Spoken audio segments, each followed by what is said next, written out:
Hello, everyone, and welcome back. Good afternoon, Kentucky. We've got a little bit of a different setup for you today, and we've got a lot to cover for Chef Hacks. This is our pasta party today, and we're going to show you lots of different ways to zhuzh up your macaroni, and we're going to talk about cooking pasta, period.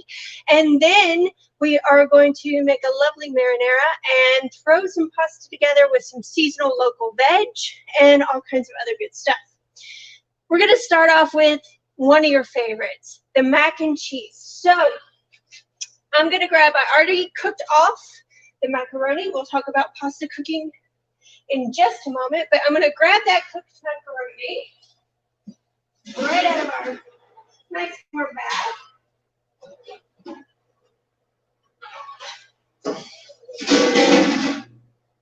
Lucas is our cutting board up as well. Awesome. All right, so I'll do everything down here so that you can see me from overhead as well. So there's our macaroni right there, and up on warming right here. This is just a very basic white sauce. Now, white sauce, I've told people again and again, if you can make breakfast gravy, you can make white sauce. Basically, it's a roux, which is just butter and flour, and then you add some milk to that. Now, you can make that non-dairy and even vegan. You just choose a different fat source, choose a different dairy source, or a non-dairy source of milk, so to speak. And then we have some cheddar right here. Now, you can make your mac and cheese however you want. It could be Kraft macaroni and cheese in the mug in the microwave if you're in the dorms. You could do it just like this with the bechamel and cheese. You could, a lot of people's favorite is the Velveeta because it melts right away and you don't have to have extra stuff. So I'm going to grab a bowl here. Get all the tasting spoons out of the way. Actually, I'm going to use a bigger bowl for the mac because I'm stirring up quite a bit of it today. So we're basically going to put all these three together. Now, they are warmed. I had the macaroni done in a steam well. You could just heat yours in a microwave-safe dish in the microwave. And then I'm going to use about half of this bechamel. This is a double batch of bechamel, or the white sauce, I should say. It's not technically a bechamel. It's a little bit simpler than that. But now that is seasoned. It does have some salt in it. We did season the pasta, and I'll go over that in just a moment. You'll be a little surprised, I think. And you start to stir that together.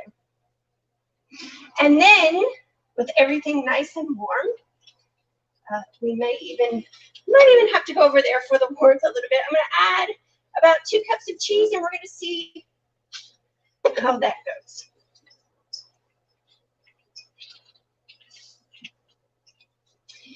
Now, be careful when you are doing a pasta or making a mac and cheese with your salt, because you salt in every layer, right? You're going to salt your pasta, you're going to salt your sauce, and you're also going to add a lot of salt if you add cheese. So, got that right there. Now, once we heat this up, this will be a nice gooey cheese. Or mac and cheese. But let's not stop there. I'm going to give this a taste real quick just for seasoning, because I'm going to add a bunch of ingredients. All right, needs just a little bit more salt and probably a bit more cheese. Now, that is good mac and cheese. Homemade. Some people like to just finish this on the stovetop. I'm big on baking it. So I'm going to do a couple of little baked dishes, well, actually 3 for you, and we're going to do different additions. So I'm going to grab a kit. The first kit is what I like to call the Atomic. And I get that because it comes from the Atomic Cafe, that used to be here in Lexington. When I was a student at UK, I loved going to Atomic Cafe, and it was here for more than a couple decades, I do believe. Well, they had the best Caribbean food, but they also had a wonderful mac and cheese. Now, they used a larger pasta, but it had peas. And I've just got about a quarter cup I'm adding to this here. They added a little cottage cheese. And I know you're going to start looking at me funny now, but it's absolutely true. This is just a large curd cottage cheese. I'm going to put a couple of spoons of that in there. Stir that around. And I know peas are very typical. A lot of times you eat peas with mac and cheese, but it's also good to stir them in. I've got a blend here. It's chili powder, an ancho chili powder, and then I also have a little just a hot sauce. You can use whichever hot sauce is your favorite. This is, we use Cristal in here a lot. And, ooh, let some go. So we're going to mix all of that together. And then I'm going to put that down in. I have a couple of stoneware bowls. We're going to load, let me spray here. And we're going to load one of these up with the peas and cottage cheese.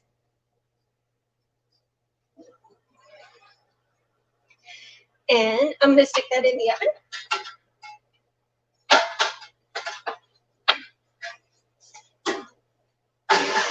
It's at 400. We're just going to let that go till the end, and we'll show you.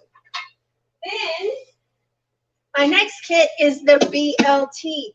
What is better in something wonderful and cheesy than bacon, tomatoes? And instead of lettuce, I do have an arugula because it'll hold up to cooking a little bit better than a leaf lettuce. So we're going to split a little bit more of the mac and cheese out.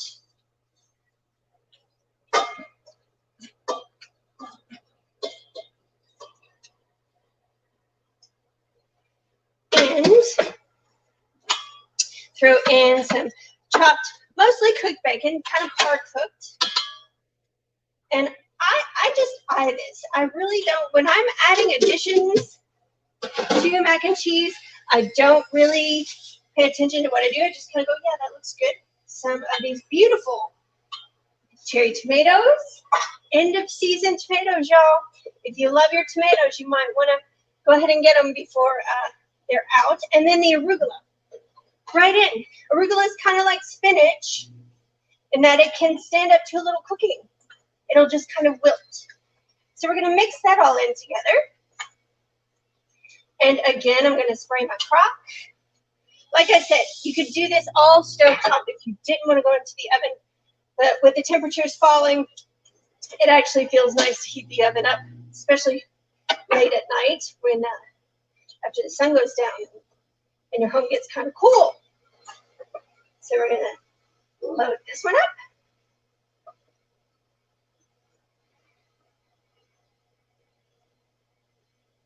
And throw that one in the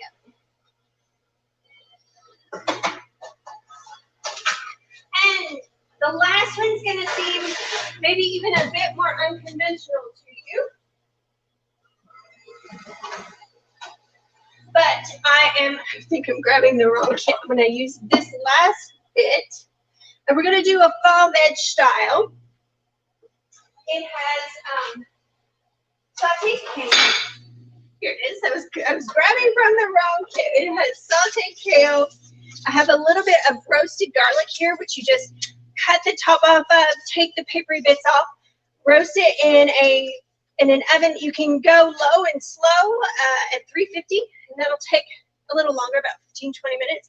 Or I can do it at 400. You have to keep an eye on it though, because it can go in about 10 or less. You just want to roast it so it gets nice and squishy, and it gets sweet and very flavorful. And we are going to add to these are local mustard greens and kale that have just been sauteed with salt and pepper. That's garlic. And I've got a little butternut. Also local from Woodford County, our friends at Stonehenge just par roasted this off in the oven till it's soft, and then peeled it and chopped it up. So I'm going to throw in butternut. Now, butternut and mac and cheese is an easy way to sneak a fall veggie in. If your kids are having trouble trying new things, you can even make a butternut puree and add that to the mac and cheese. and kind of sneak some veg in. Of course, now when you add something green, that's going to make it a lot more obvious. But we're going to add some of these sauteed greens here. And I'm just going to squeeze out. Look at that. It just, you can even squeeze it out into a paste. Add a little olive oil and salt, and it makes a wonderful topping for your garlic bread so that you don't have to have all that butter. All right, we're going to just mix that in together. I'm going to do some pepper, maybe a little bit more salt because we're adding that sweet butternut. And now this one, I'm going to use a little baking dish because I'm going to finish this one off with some breadcrumbs.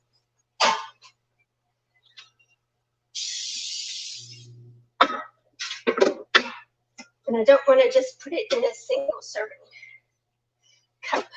All right, so I'm going to fill this up. And you think, oh, that's a sweet squash. Do I really want it in my mac and cheese? But really, the flavors actually blend very well. When you think sweet and salty are always great to balance out each other. And then just press that in there. We have these prepared breadcrumbs. You can use the ones that are in the container in the baking aisle. We made these ourselves, and I added just a few herbs like thyme and a little smoked paprika, butter, and it's just a little bit of herb, a little bit of smokiness. And we're going to sprinkle those on top. They're crisped in the oven. If you've got stale bread, or if your kids don't like crusts and you're cutting crusts off sandwiches, throw them in a bag, throw them in the freezer, and that way you can always have a steady supply of breadcrumbs.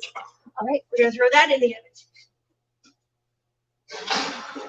Okay, I have my water boiling over here. And I'm going to talk to you about salting your pasta water. Most people kind of get a little alarmed with how much pasta that I throw, or how much salt I throw in the pasta water. But if you read someone like Samin Nosrat, who has salt, fat, acid, heat, you know that we need to salt this almost as salty as the ocean. Now, I don't quite get mine that salty because I think with as little time as it takes for cooking pasta, it can really saturate with salt. So mine is just a little bit less than that, but we have about this is about a 4 to 5 quart pan. I'm going to put about 1/4 to 1/3 of a cup, like a handful. And I know that's alarming, but that is distributed in all that water. And that is so while the pasta is cooking, it can spread out in the water and then be absorbed all the way through the pasta, not just on the outside. So I'm going to throw in a little bit more of this routine. So you bring your pasta up to a boil. For dried pasta, you're going to put it in the water, give it a stir to make sure it doesn't stick. Let it come back up to temp. You may want to turn it down a little. And if you notice, I don't know if you can see from way over there, but we don't have the water all the way up to the top. We're giving it a little room for it to boil and not boil over. I'm going to set a timer right here for 8 minutes. And for dried pasta, that is perfect. Now, if you have fresh pasta, like from Lexington Pasta, Pasta Garage, it only takes about 3 to 4 minutes. And how do you know? Well, best way to do it is just take a piece out, let it cool, and taste it. Chew on it, see if you like it. You don't want it crunchy, but you don't want it absolutely soggy either. So the best way to try is just to bite down on it. If it has a little, if your teeth go all the way through, but it still has a little sort of springiness, then that's al dente. That's perfect. It's kind of hard to describe al dente sometimes. So we're just gonna let that cook. And in fact, I'm gonna put that probably, actually, I'm gonna put that on the back burner right there. And I'm gonna turn you on to the most easy marinara you've ever made in your life. Or maybe I'm not. I don't think I did the prep list for the marinara. So we're gonna skip that one. And straight into, and for the sake of time, it's probably good. We'll go straight into the pastas. Now I've got pastas ready for you all. When you're talking about pasta, what is nice about it is that it's great for using things up. It's great for using what you've got in your fridge left over. It's great for using little bits and bobs. So if you bought a salad on campus and didn't quite finish it, and you have a few broccoli florets or some peppers or some tomatoes that are kind of left from that, throw those in. If you have roasted a chicken for a Sunday meal maybe and have just a tiny bit left on the frame, pull that off and throw that in there. Pasta is a great base, and it's a great way to use up seasonal veg. So I'm going to show you one type of pasta with a very simple sauce. So we've got this rigatoni here. I've got a little bit of pasta water. We cooked all our pastas in the same pot, so you can see the water absorbs all of the starch that's given off by the pasta.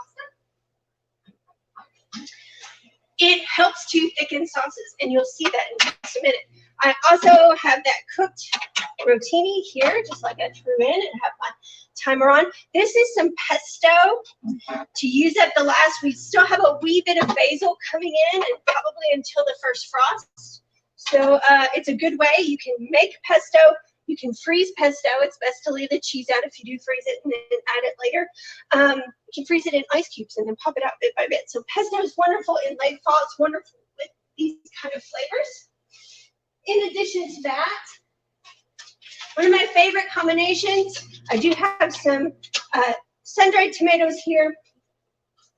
I've got some local peppers and onions, again from Stonehenge Farm, that we kind of part cooked, and some broccoli that I roasted off in the oven. So this is, if you're doing any kind of food prep, the broccoli is a great way to do that. So I've got my pan on here. Now all I'm going to have to do, since everything is prepped, is really just heat everything again.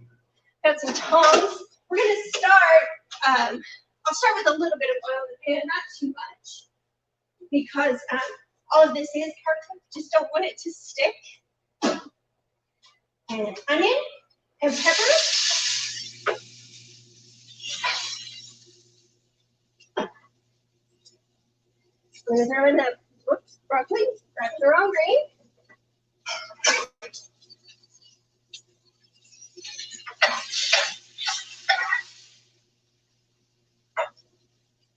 Actually, let's see. Maybe just real quick. You might get a better view.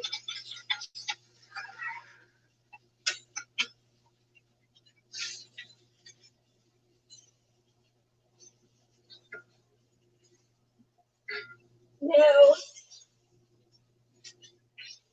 Okay. All right. So got the broccoli, onion, and pepper in the pan. Now I'm going to throw in that pasta.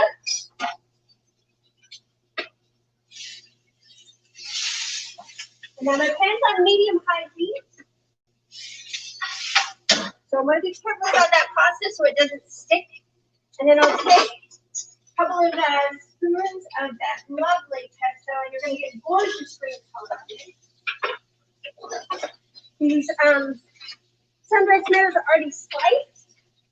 You're getting lots of green and yellow and red. The brown, that is whole wheat pasta right there. I'm going to talk about a couple of other times. Just kind of stir that around. Now the pesto does have some parm in it, so we don't want that sticking in there. Now watch this. We're going to take that pasta water,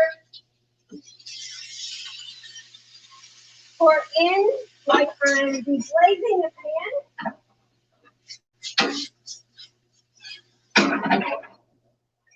Let's give that a little whirl, and that keeps all of that from sticking. Another good spoon of that pesto. Let's not be stingy with pesto. Wonderful smells in here right now.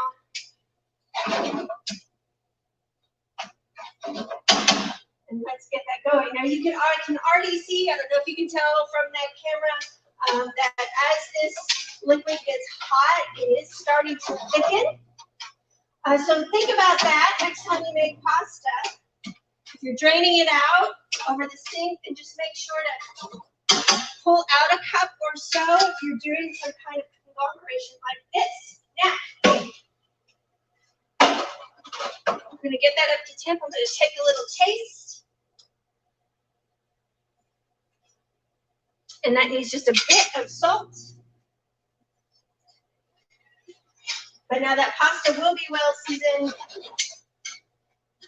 because we did it the same way I just showed you. Salty water, almost like the ocean. Okay, that's looking really good. Grab a plate here. And I'm going to dish some up. Actually, I'm going to take that off the heat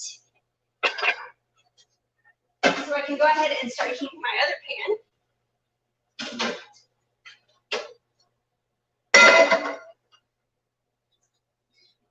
And then I'll put that in there. You could add a touch of butter to this if you wanted, or a little nice finish, really nice finishing olive oil.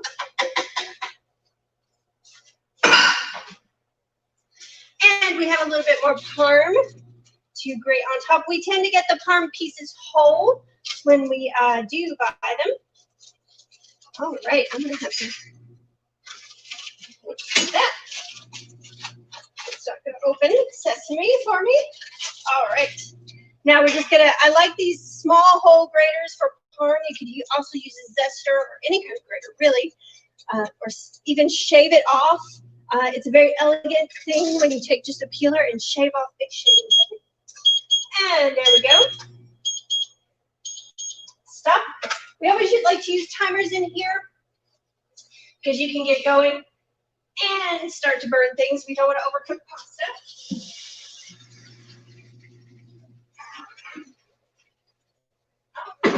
We'll get that off. And now the second kind that I'd like to make, as far as seasonal veg, and the last one for tonight, and then we'll take a look at our mac and cheese. I have this rigatoni right here, already cooked. And I have roasted kohlrabi. We had a huge kohlrabi, and we're still working off of it. Kohlrabi, if you're not familiar with it, kind of an alien-looking vegetable, but when you can eat it raw, and it has kind of a little bit of a radish-style heat to it. It has a texture kind of like apple, potato sort of in there, and then when you cook it, it tastes like broccoli stems. So that's wonderful. We have some roasted red pepper, and the reason I incorporate these is to show you that you can really use whatever's in your pantry. I always try to keep some roasted red pepper around, some sun-dried tomatoes, because they're nice, bright flavors to add. This time of year, everything's going kind of sweet and earthy, so these are nice contrasts to all that. We've got some veg stock right here. You can use any kind of stock, actually. I'm going to start with that.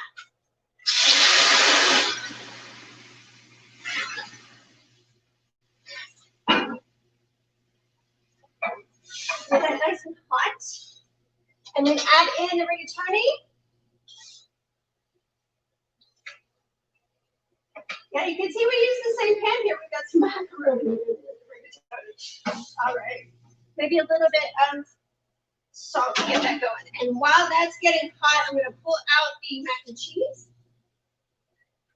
So maybe we can take a look at that. Make us some room.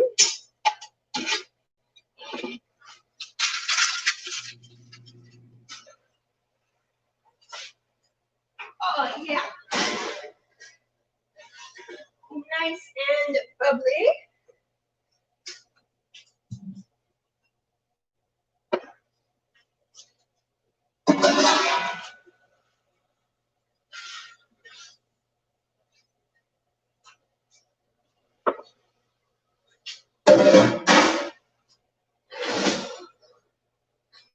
Oh, these look fantastic. All right, let's finish up this pasta. We're going to throw in some of those roasted red peppers. Again, lovely color. Kohlrabi, kind of part cooked again. I'm throwing in bits and bobs of things that we already have together. Actually, I'm going to throw in some of those. We have plenty of peppers and onions. I'm going to do that too. Some of these were purpled. If you see like a little gray bit, it's from the purple of the pepper. Doesn't retain its purple color, I'm afraid. And let me give that a little try. Taste for seasoning. We really just want to bring it up to temp. Needs a little more salt. Fall winter vegetables are a lot sweeter, so you may find yourself adjusting for salt a little bit more frequently. Some pepper, lots of black pepper on there. And at the end, we're going to finish this one off with a little bit of butter. This will add richness. It will add thickness. And actually, I'm going to turn the heat off on this before I stir the butter. And we're just going to kind of swirl it around in there till it melts. It's going to give us some glossiness.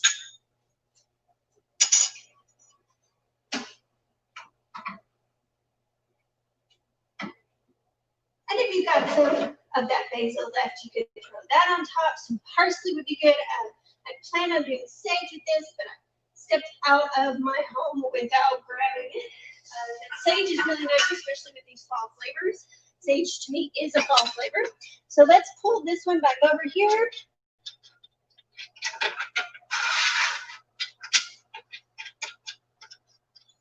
And turn it back around so you can see all of this wonderful bounty right here.